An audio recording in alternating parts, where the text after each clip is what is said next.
Vous êtes en direct de Mondico Télévision, alors de partout où vous nous suivez, mesdames et messieurs, bienvenue à cette livraison de la mi-journée.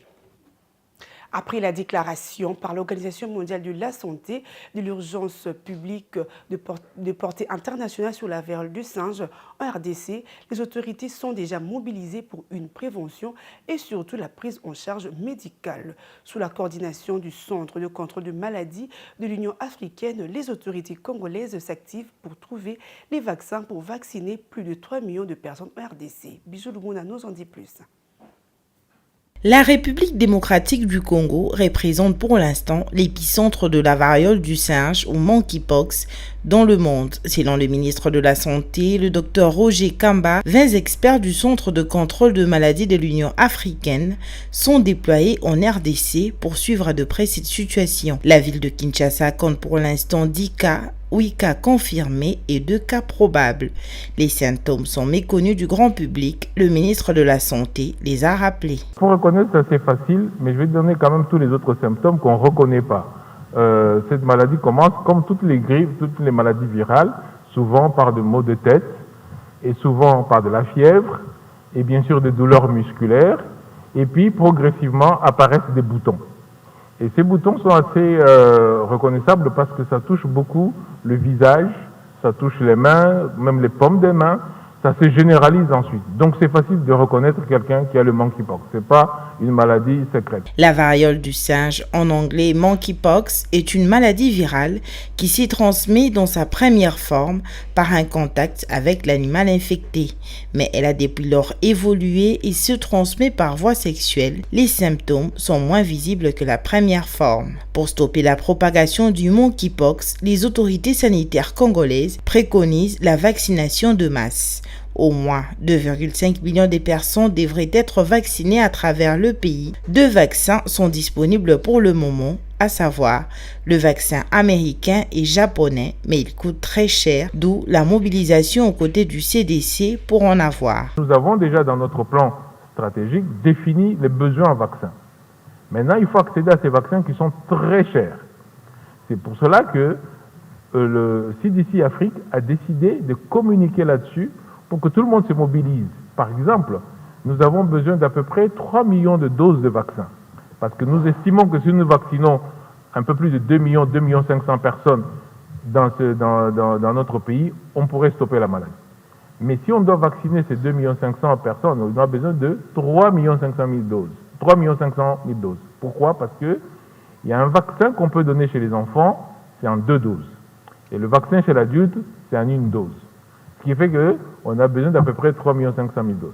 En attendant d'avoir les vaccins, les autorités sanitaires congolaises se déploient pour soigner les personnes atteintes de la variole de singe. Le docteur Roger Kamba exhorte la population à respecter les règles d'hygiène, se laver régulièrement les mains avec du savon, éviter le contact avec les personnes atteintes du mpox et éviter des rapports sexuels non protégés avec des partenaires occasionnels. Autre chose à présent, le ministre d'État en charge de la Justice et garde de Sceaux, Constant Moutamba, a déposé le jeudi 15 août 2024 4 projets de loi à l'Assemblée nationale pour l'assainissement du secteur de la justice. Il s'agit du projet de loi portant l'organisation, le fonctionnement et la compétence de l'ordre judiciaire. Sur le Conseil supérieur de la magistrature, le test sur le statut des magistrats à légir et sur le barreau. Viningali Junior.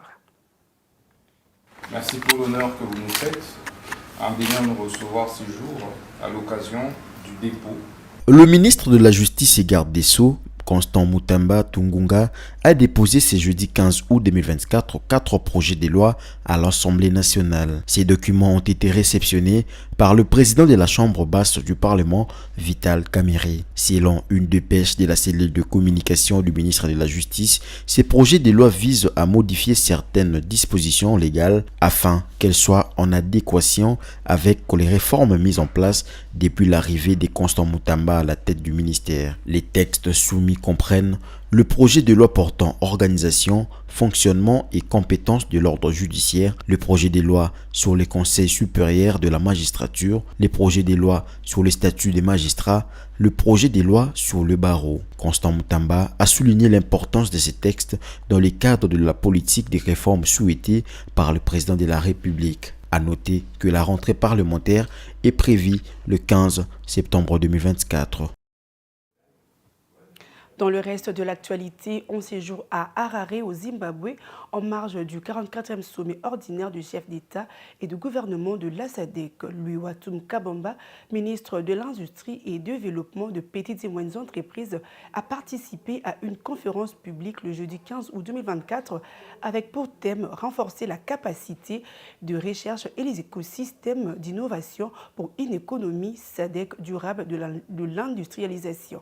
Rentre lui là pour plus de détails. Profitons de son séjour à Harare, au Zimbabwe, où il a pris part au Conseil de ministres de la SADC en marge du 44e sommet ordinaire du chef d'État et de gouvernement de la SADC. Le ministre national de l'Industrie et Développement des petites et moyennes entreprises a assisté à une conférence publique le jeudi 15 août 2024 dans le cadre du sommet de la communauté de développement de l'Afrique australe SADC en sigle, sous le thème « Renforcer la capacité de recherche et les écosystèmes d'innovation pour une économie SADC durable et industrialisée » qui a connu la présence du président zimbabwéen, le professeur Dr Emerson Tambuzo Nangagwa, président entrant de la SADC. Une occasion pour le patron de l'industrie congolaise, Louis Watum Kabamba, ainsi que tous les autres participants à cette séance académique d'apporter divers aspects critiques en rapport avec le renforcement des infrastructures de recherche et des collaborations régionales en matière de technologie et de l'industrialisation durable.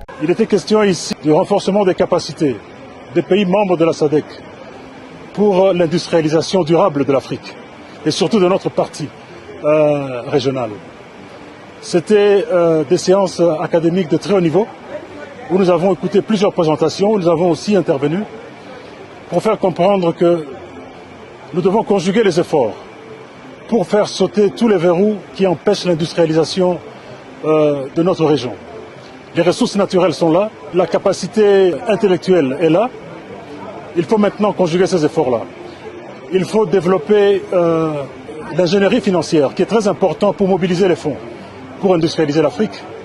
Nous devons également lutter fortement contre la corruption, qui fait que beaucoup de nos jeunes talents, on leur empêche en fait de pouvoir avoir accès à des bonnes positions et partent ailleurs.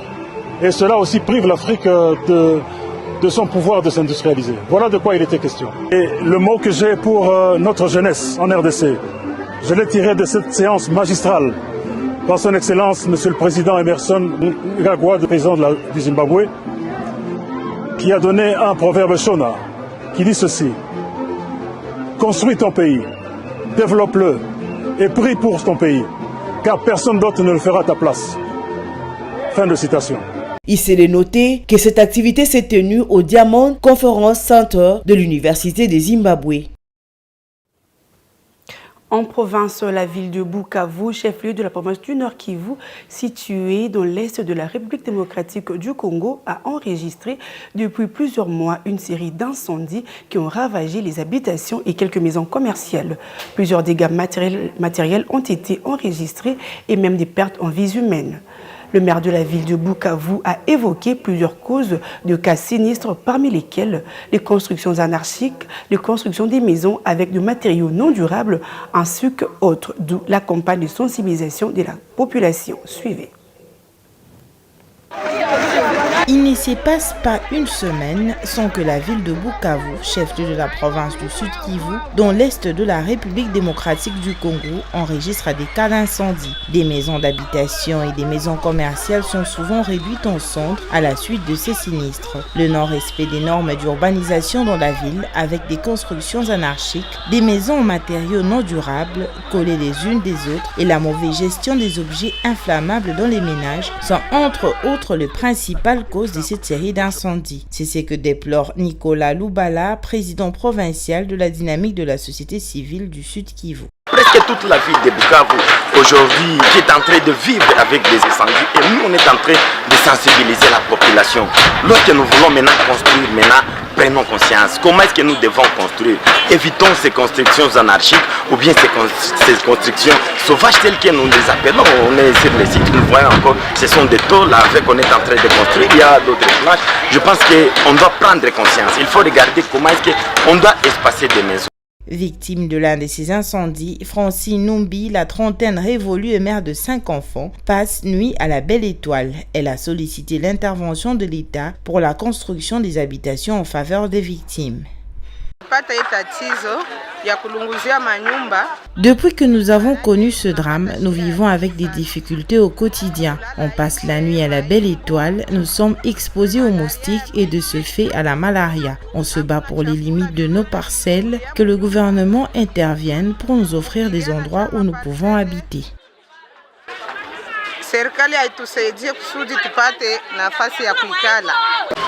Pour sa part, le maire de la ville de Bukavu dresse le bilan d'un mois de la série des incendies survenus dans sa ville en déplorant leur cause. Ce que moi je vois que vraiment la cause, l'élément causal qu'il fallait vraiment combattre, c'est qu'on n'a pas fait. Et ce sont les conséquences maintenant que nous vivons, c'est les constructions anarchiques. Les constructions sans plan urbanistique, des constructions sans espacement, des constructions sans route, sur des pentes impossibles à escalader pour aller éteindre le feu. Donc ce sont les conséquences de ceux qui ont implanté, de ceux qui ont facilité, de ceux qui ont urbanisé cette ville de cette manière-là. Pour éviter les dégâts énormes que ces sinistres provoquent, il est impérieux de sensibiliser la population à l'usage des matériels anti-incendie. Un membre de la société civile propose que les autorités mettent un accent sur la formation des pompiers et de la population pour prévenir des dégâts causés par les incendies. Depuis le début de l'année, la protection civile au Sud Kivu a déjà enregistré 58 cas d'incendie, 2002 maisons réduites en cendres, 427 détruites, laissant au passage 3306 ménages sans abri et 21 personnes décédées. L'extension de la ville de Bukavu vers le territoire voisin de Walungu au sud de Bukavu est l'une des solutions préconisées aussi pour éviter que les maisons soient collées les unes contre les autres. L'actualité en dehors de nos frontières, l'épidémie de choléra dans la région africaine de l'OMS en 2024 a touché 14 pays dont l'Afrique du Sud, Burundi, Cameroun, Comores, Éthiopie, Kenya, Malawi, Mozambique, Nigeria, Ouganda, RDC, République unie de Tanzanie, Zambie et Zimbabwe.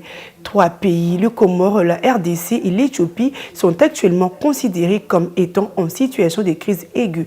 Le détail dans cet élément.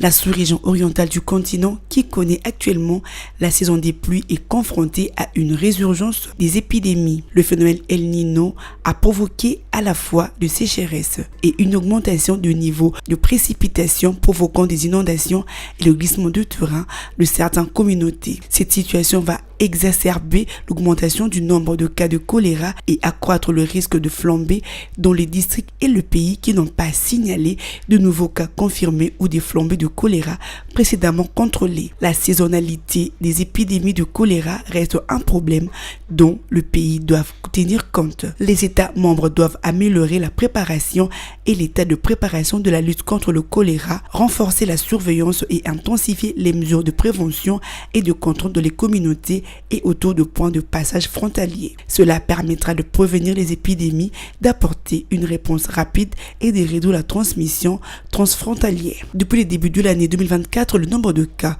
de choléra et de décès signalés au bureau régional de l'OMS pour l'Afrique au 31 mai était respectivement de 94 973 et de 1118 et un taux de létalité de 1,7%. 5 pays dont le Comores, la RDC, l'Éthiopie, la Zambie et le Zimbabwe représentent 86,5% du nombre total de cas et 94,6% du nombre total de décès signalés cette année. En 2024, les Comores ont confronté une épidémie de choléra liée à l'importation du passager arrivé à Moroni sur un bateau le 31 janvier 2024. En mai, 11 pays dont Burundi, Comores, RDC, Éthiopie, Kenya, Malawi, Mozambique, République unie de Tanzanie, l'Ouganda, la Zambie et le Zimbabwe ont signalé un total de 13 247 nouveaux cas et 126 décès. Toujours en dehors de nos frontières, nous sommes au Soudan du Sud où les femmes meurent de complications liées à la grossesse en raison du manque d'accès aux soins médicaux et aux produits de première nécessité. Dans ces pays de l'Afrique de l'Est, environ 1200 femmes meurent pour 100 000 naissances vivantes. Images et commentaires. Elisabeth Niachou avait 16 ans lorsqu'elle a vu sa voisine se vider de son sang pendant l'accouchement dans le nord du sud du Soudan. C'est en ce moment-là qu'elle a décidé de devenir sage-femme pour essayer d'épargner d'autres femmes à ce même sort. Mais dans un pays où le taux de mortalité maternelle continue d'être élevé et l'état des infrastructures est déplorable, exercer le métier de sage-femme est un défi au quotidien. C'est très difficile d'être une sage-femme et de voir quelqu'un en train de mourir. Vous ne pouvez pas l'aider car vous n'avez pas les équipements nécessaires. Vous vous sentez mal parce que vous voulez aider cette personne, mais vous ne pouvez même pas le faire parce que vous avez été déplacé et vous n'avez pas d'équipement pour aider ces personnes. C'est un véritable défi que j'ai vu pendant cette crise. Au Soudan du Sud, les femmes meurent de complications liées à la grossesse en raison de manque d'accès aux soins médicaux, de personnel qualifié et aux produits de première nécessité tels que l'eau et l'assainissement. Une grande partie n'ayant pas de réseau routier, les femmes enceintes sont souvent obligées de marcher pendant des heures ou des jours jusqu'à la clinique la plus proche, se tordant de douleur et saignant parfois. Les femmes qui arrivent à temps dans les cliniques ne trouvent pas de soins adéquats quelquefois, signalant que les Nations Unies estiment qu'environ 1200 femmes meurent pour 100 000 naissances vivantes au Soudan du Sud, selon les statistiques de 2020, soit une augmentation de plus de 50% par rapport aux résultats obtenus 5 ans auparavant. C'est la fin de ce journal de la mi-journée. Mesdames et messieurs, merci à vous de l'avoir suivi. Retrouvez à 19h juste Diane Bonga pour la grande édition du journal. D'ici là, portez-vous bien.